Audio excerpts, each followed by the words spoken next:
Olá, meus irmãos do Ministério de Intercessão.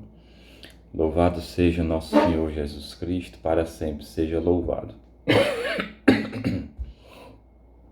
Bom, me chamo Roberto Amaral, sou do Ministério de Intercessão do Projeto Família e vim conversar com vocês hoje sobre o tema da intercessão dos anjos, intercessão dos santos.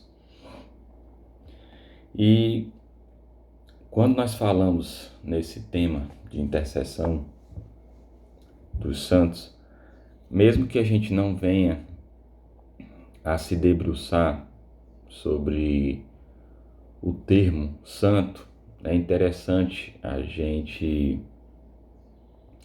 tentar entender um pouco, né? Ou seja, quem é o santo? Quem são os santos? E os santos, eles foram pessoas como nós, né? Ou seja, pessoas que viveram aqui após a passagem de Jesus aqui na Terra e que tiveram, a maior parte deles, né, uma vida ordinária, uma vida comum, vivendo todas as realidades, né, e desafios que nós vivemos no dia a dia, muitas vezes com trabalho, família, mas que eles viveram a sua vida ordinária de uma forma sobrenatural.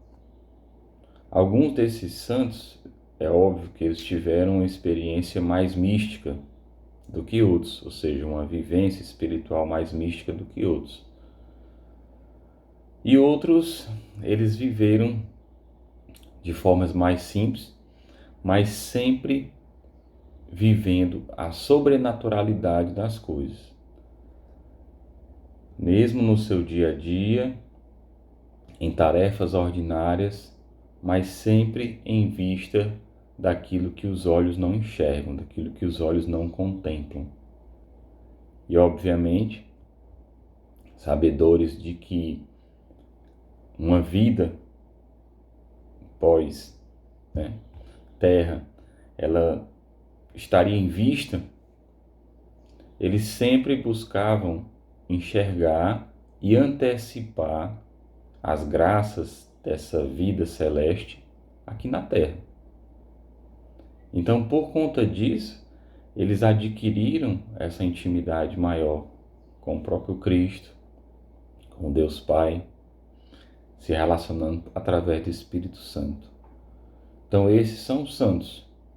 São aqueles que, como diz no Apocalipse, no livro do Apocalipse, são aqueles que foram nominados e aqueles que não foram nominados. Existem santos que não têm nomes? Sim, existem os santos, ou seja, as pessoas que morreram em unidade, em santidade, e que elas hoje fazem parte de um grande exército celeste, da Igreja Celeste.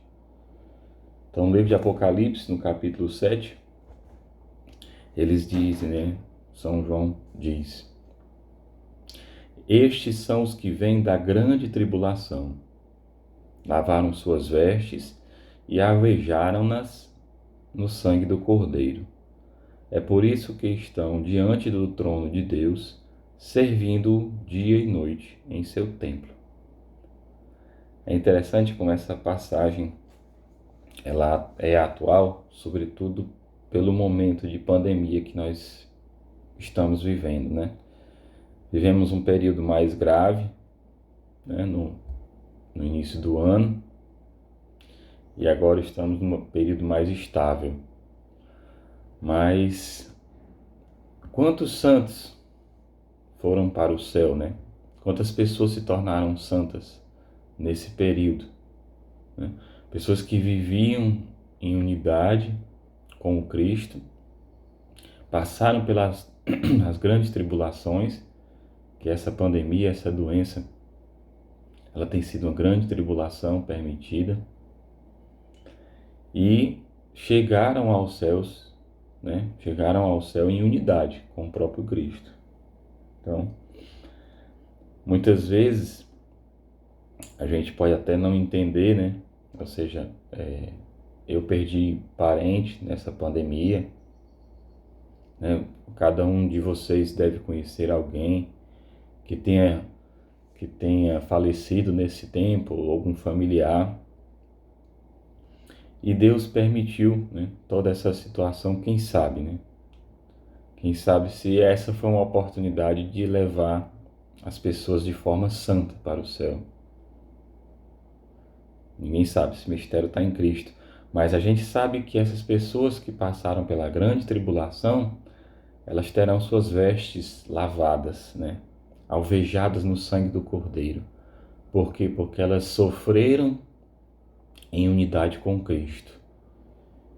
E hoje elas fazem parte, né, da Igreja Celeste e estão diante do trono de Deus, servindo dia e noite no seu templo. Então, o movimento de intercessão, ele envolve a Igreja em 3 dimensões: a Igreja Celeste, a Igreja Militante e a Igreja Padecente. Aqueles que já contemplam a glória de Deus, ou seja, aqueles que já estão em unidade com o próprio Deus no céu, eles fazem parte da Igreja Celeste. São exatamente esses santos que o livro de Apocalipse fala. Eles intercedem por nós, por aqueles que ainda peregrinam nesse mundo. A Igreja Militante somos nós. Estamos aqui em peregrinação, em êxodo contínuo, em busca da terra prometida, que é o céu. E a Igreja Padecente, ela se dá exatamente por aqueles que sofrem um processo de purificação no purgatório.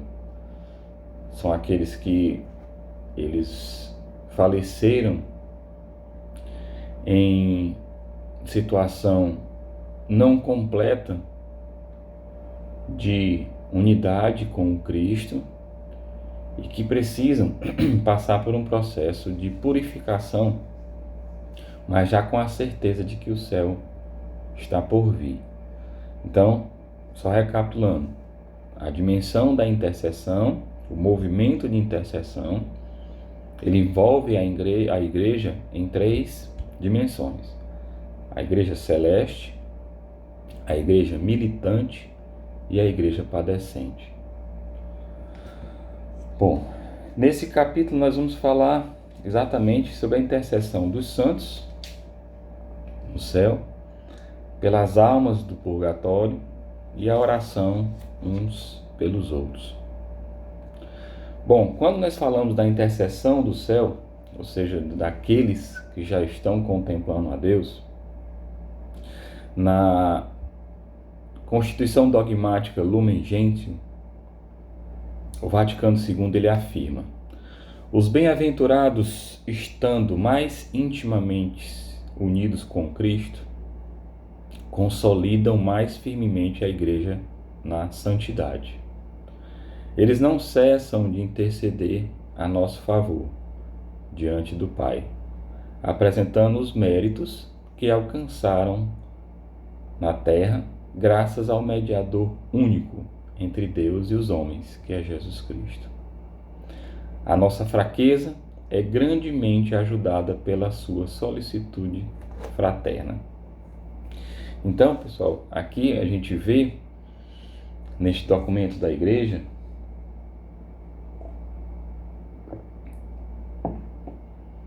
que aqueles irmãos que já estão na presença de Deus no céu intercedem por aqueles que ainda não chegaram a esse estado feliz. E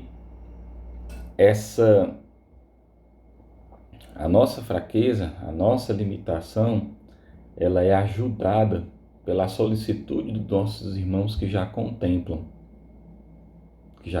o próprio Deus. É muito comum, mesmo sem esse conhecimento, muitas vezes as pessoas recorrerem a parentes e a pessoas que já faleceram pela intercessão, né? As pessoas costumam dizer: é o meu parente, né? Hoje intercede por mim, já está no céu, né? Eu rezo, quando nas minhas orações eu peço, né? Pela intercessão do meu parente. E isso é fato, né? Isso é verdade. Porque eles que estão em completo estado de graça, eles são reconhecedores que a grandeza de Deus, ela é capaz de realizar tudo. Ela sabe que Deus tem graças suficientes para renovar a terra, porque eles viveram essa experiência de deixar essa vida material, carnal, terrena e estar diante do Pai.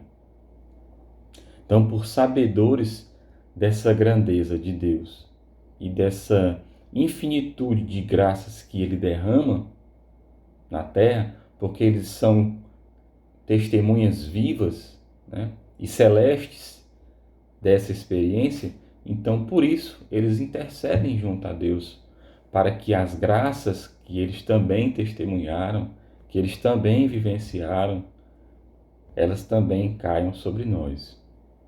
Então, é muito salutar a gente pedir a intercessão dos nossos irmãos, parentes, daqueles que já contemplam a Deus face a face, porque eles sabem que a nossa fraqueza, ela é suprimida pela grandeza das graças que Deus pode derramar nas nossas vidas. E a solicitude fraterna desses irmãos que já estão em completa unidade, em estado de graça, ela também nos eleva, também nos fortalece. Então, sempre devemos clamar essa intercessão do céu. Bom, desculpa.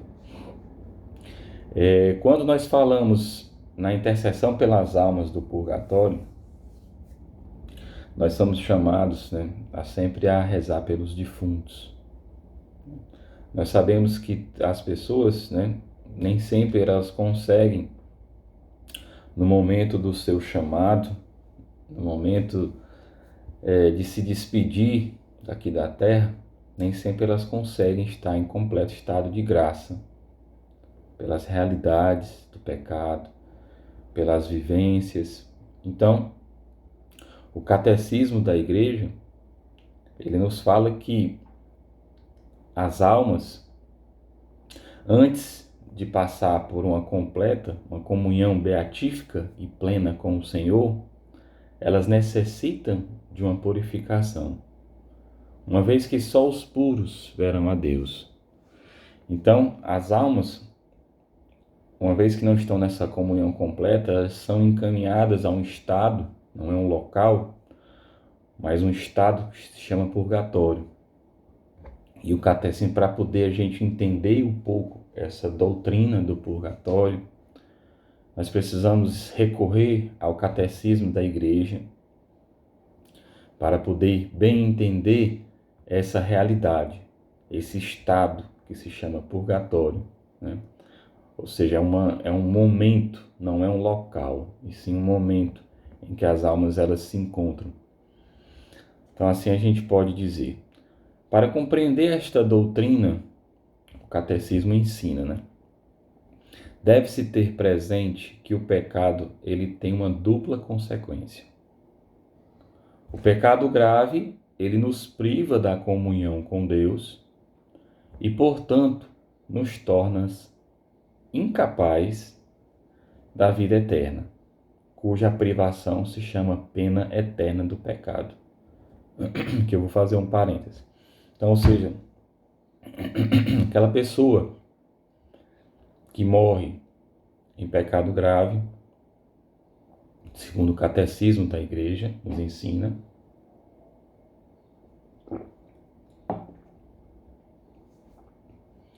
ela está privada dessa comunhão com Deus.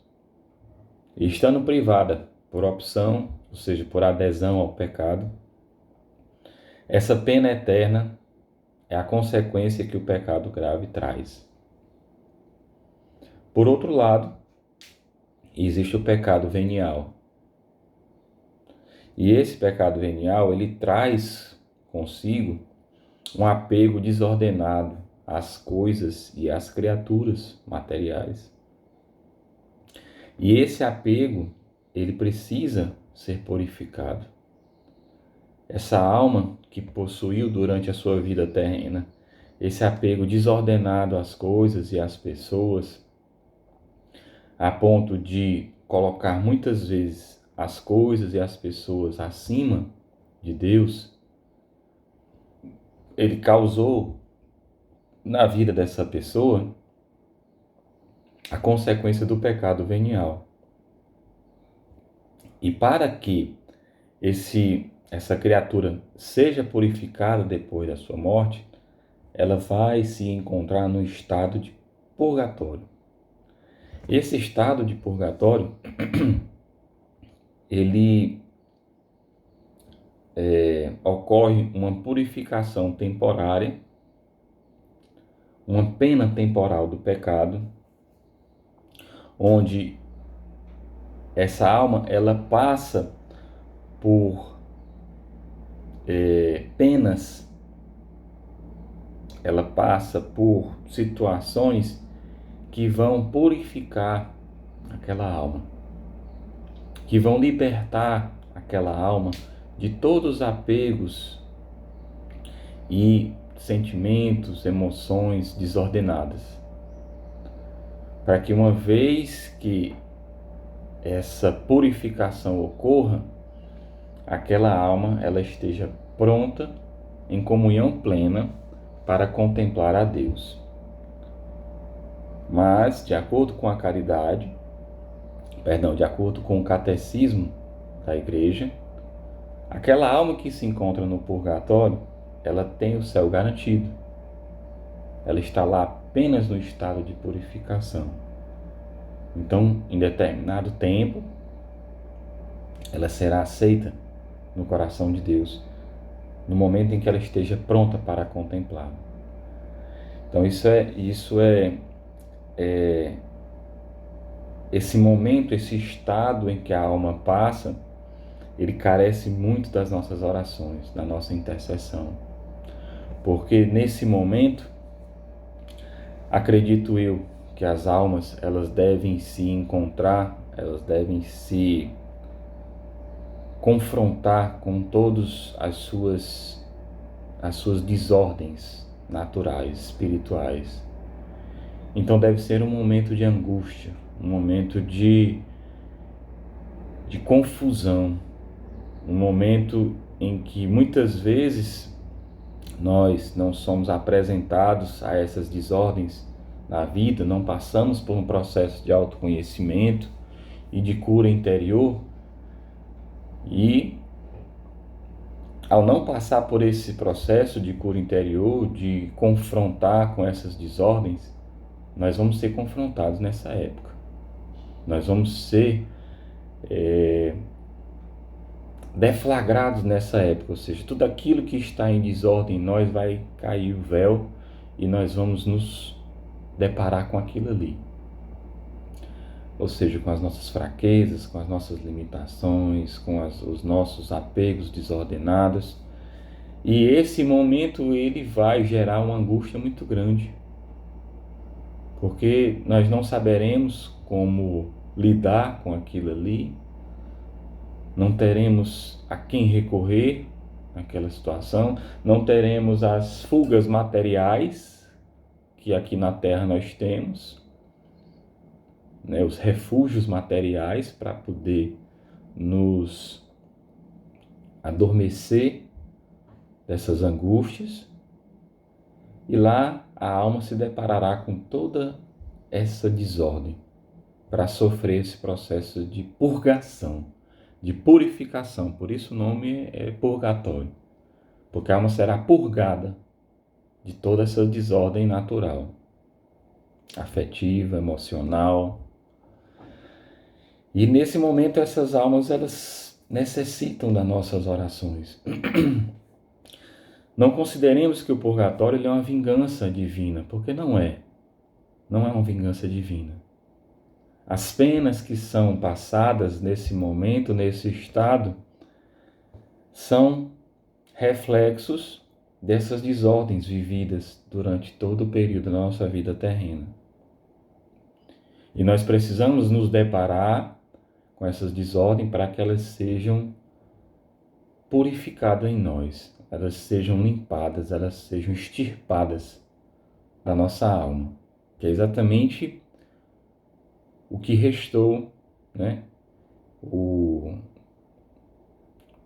a gente pode dizer, o elan vital que nos unirá ao próprio Deus. Então, nesse momento, nós devemos rezar por essas almas, né? Ou seja, sempre nós somos chamados, na missa nós somos chamados, existe um momento da missa em que nós somos chamados a rezar por essas almas, para que elas sejam aceitas no céu o mais rapidamente. Nós sabemos que a nossa noção de tempo, ela é uma noção diferente daquele que o criou, daquele que criou o tempo. Mas nós devemos nos colocar, né, recomendar essas almas ao céu. E também uma forma de que nós possamos experimentar em vida o desejo da comunhão plena. Não é que seja ruim ter que ir para o purgatório, de jeito nenhum. Porque ao ir para o purgatório, nós temos a certeza que o céu nos espera.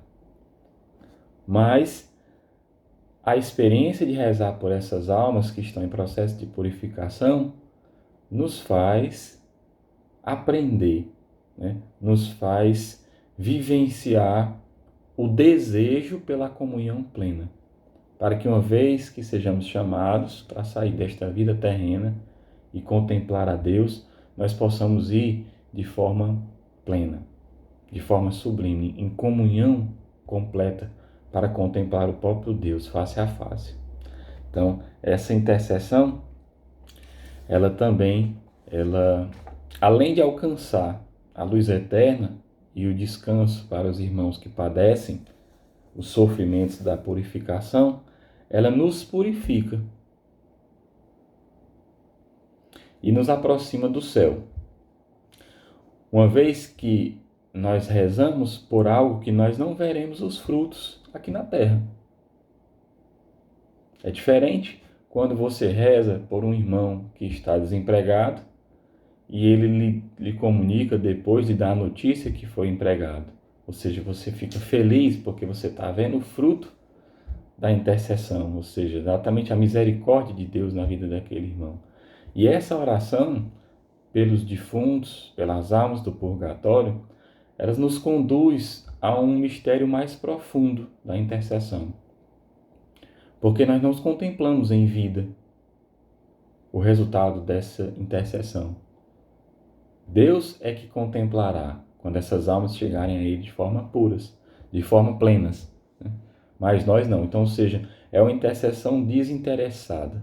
É uma intercessão que nós não veremos os resultados. Mas quando estivermos lá, contemplando Deus face a face, estaremos sim diante do resultado dessa intercessão. E também poderemos ser objeto dessa intercessão, uma vez que poderemos passar pelo purgatório e seremos objetos dessa intercessão. Bom, o terceiro ponto, que fala da igreja militante, né, se fala exatamente na intercessão pelos irmãos. A igreja militante, ela se encontra em estado de êxodo, perene, ou seja, esse movimento de peregrinação, como eu falei, rumo à terra prometida. Bom, e esse processo de intercessão pelos nossos irmãos na igreja militante, como é que deve ser? Aqui eu elenquei 4 pontos que a gente deve, até se possível, anotar, para depois a gente, sempre quando estivermos em oração, rezando o nosso texto em alguma intenção, diante do Santíssimo, a gente entender os frutos que podem surgir da nossa intercessão quando nós atentamos que a nossa intercessão, ela deve ser, em primeiro ponto, paciente. Ou seja, nós devemos perseverar e esperar nela, mesmo que não haja previsão. Nós sabemos que o tempo é de Deus, a vontade é de Deus. Muitas vezes aquilo que nós pedimos pelo nosso irmão, nem sempre é a vontade de Deus para a vida dele, né? Já chegamos muitas vezes a interceder por uma cura de um enfermo, né? E esse enfermo, em seguida, ele ser, né, levado, né, falecer. E a paciência, ela nos conforma exatamente em saber que o objeto da nossa intercessão é rezar pelo irmão, para que se realize a vontade de Deus na vida dele. Então, a nossa intercessão, em primeiro lugar, deve ser paciente. Em segundo lugar, deve ser gratuita.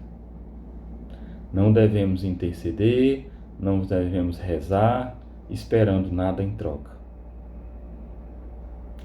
Sobretudo, reconhecimento, afeto ou gratificações. Muitas vezes é até assim básico a gente falar isso, né? Que a intercessão deve ser gratuita. Mas nós, seres humanos, nós somos dependentes de reconhecimento, dependentes de afeto, dependentes de agradecimento. Então, às vezes a gente se chaga, né? Às vezes o irmão, a gente reza por uma graça, o irmão alcança, e às vezes ele não partilha com a gente toma conhecimento por outra pessoa, e isso às vezes nos deixa numa pequena tristeza, né? Numa mesquinha tristeza, né? Poxa, só porque ele não veio me falar, eu vou me entristecer, eu vou achar ruim, né? Só porque ele não comentou comigo, comentou com outra pessoa, isso é tão pequeno, né? Ou seja, louvado seja Deus que a graça foi alcançada. Mas muitas vezes nós somos assim, faz parte da nossa natureza, né? Nos ressentimos, né? Mas então a nossa intercessão, ela deve ser gratuita. Não devemos esperar nada em troca. Esperar apenas uma coisa, que a vontade de Deus se cumpra na vida daquele irmão. Essa sim, nós devemos esperar. Por quê? Porque ela virá.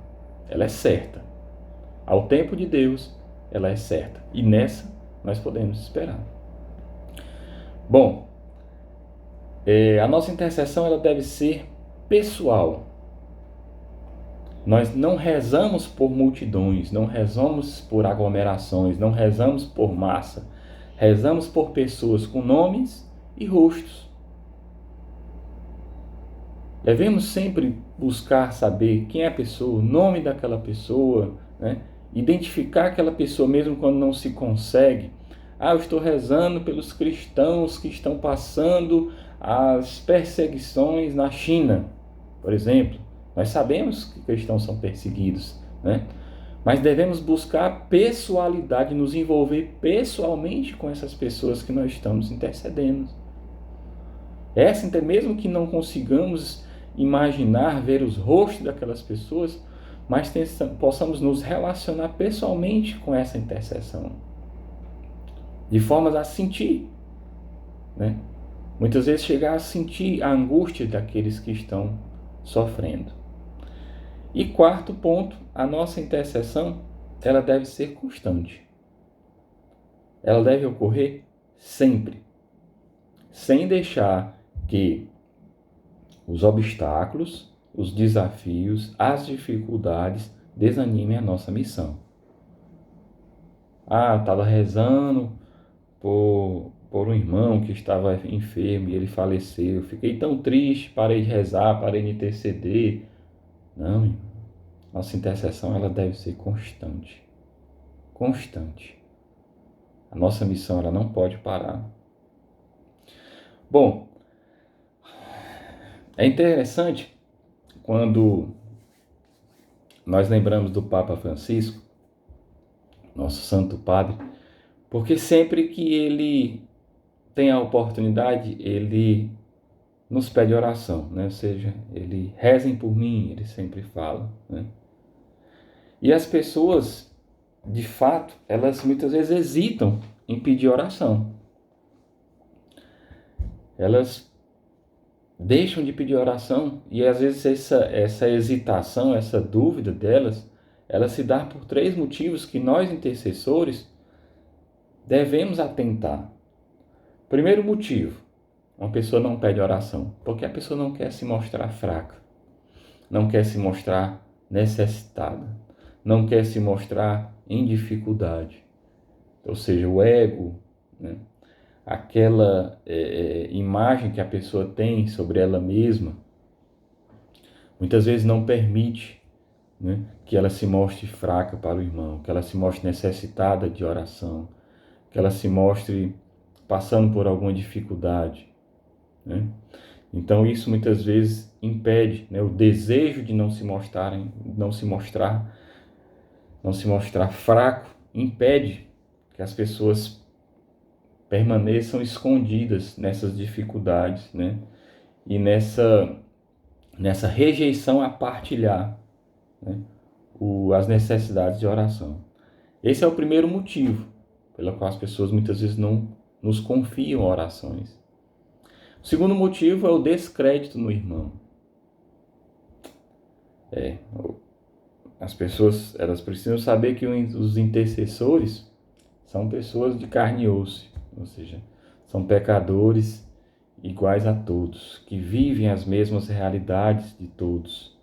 Ou seja, fora os intercessores que já estão no céu, aqueles que contemplam Deus, né, face a face, todos são fracos.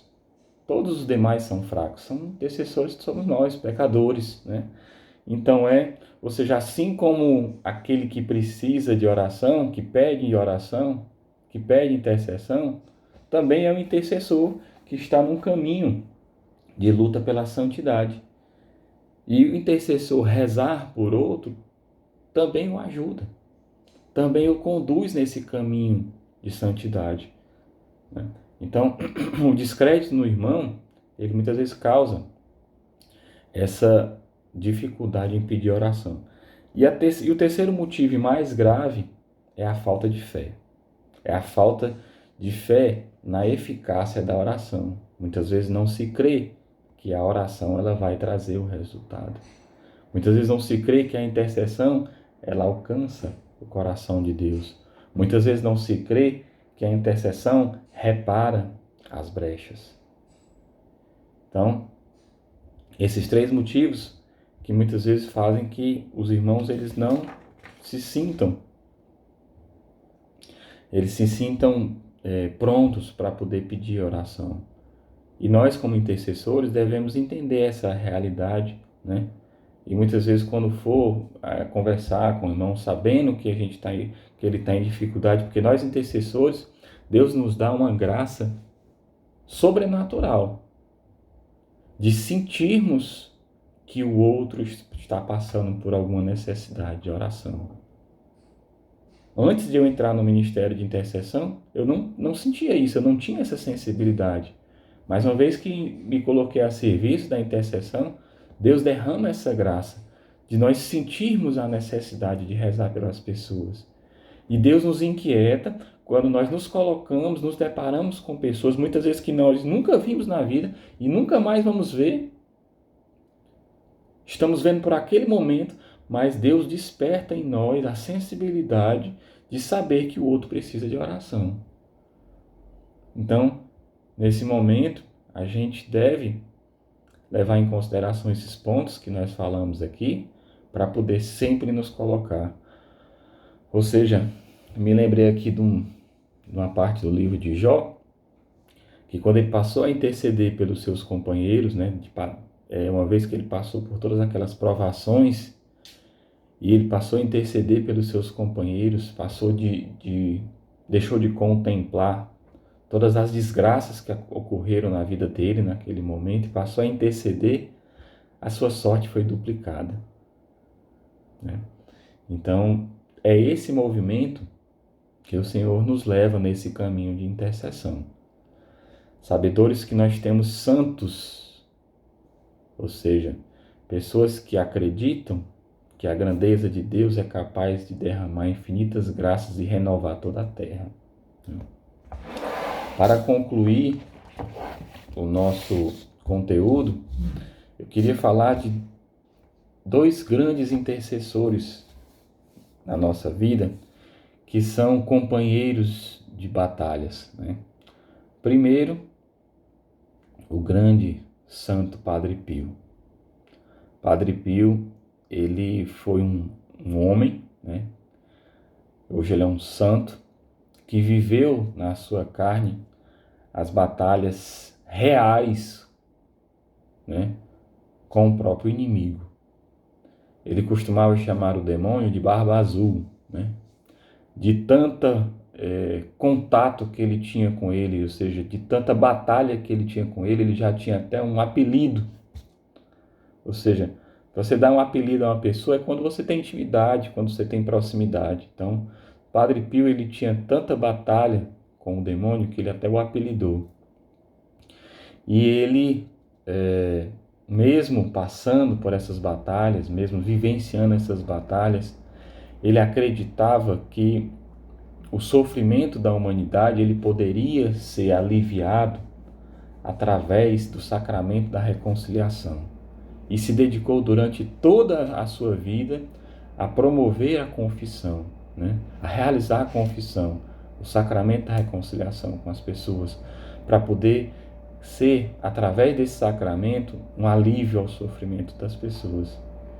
Então, por ser vitorioso em Cristo, né? Ou seja, estar unido a Cristo nessas batalhas que ele teve com o próprio inimigo de Deus e também pelos sofrimentos da humanidade, São Padre Pio se tornou um grande intercessor nas nossas batalhas, ou seja, batalhas aquelas que são daquelas mais ferrenhas, daquelas que nós temos certeza que não vamos vencer. Vamos pedir o socorro, a intercessão de Padre Pio, que hoje está no céu, e ele intercede por nós, sabedor e vivenciador dessas batalhas. Ele pode hoje contemplar as graças que Deus fez na vida dele e pedir que essas mesmas graças, que são eternas, se derramem também sobre nós. Por fim, o arcanjo São Miguel. São Miguel Arcanjo, ele foi o anjo designado por próprio Deus para precipitar no inferno a Satanás. O arcanjo São Miguel, é dele aquela frase, né? Quem como Deus? Quem como Deus? Ninguém como Deus.